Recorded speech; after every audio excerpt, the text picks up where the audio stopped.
But the problem with earth dwellers is that they fail to identify the actual problem. And then they search for an earthly institution to solve that wrong problem. What do I mean by this? Well, earth dwellers have failed to identify sin as the problem with this world.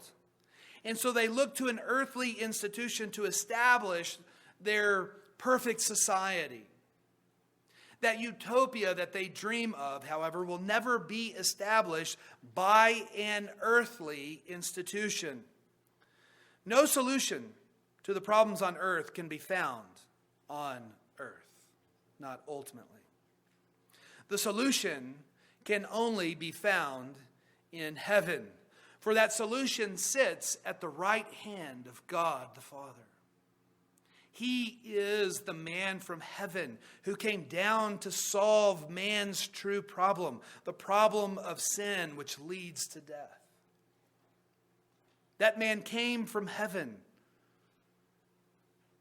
and he took on human flesh and suffered the penalty of our sin on the cross.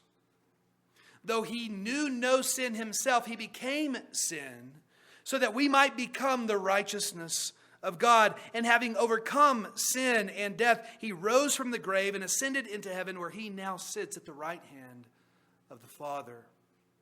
He is the true Lord and God.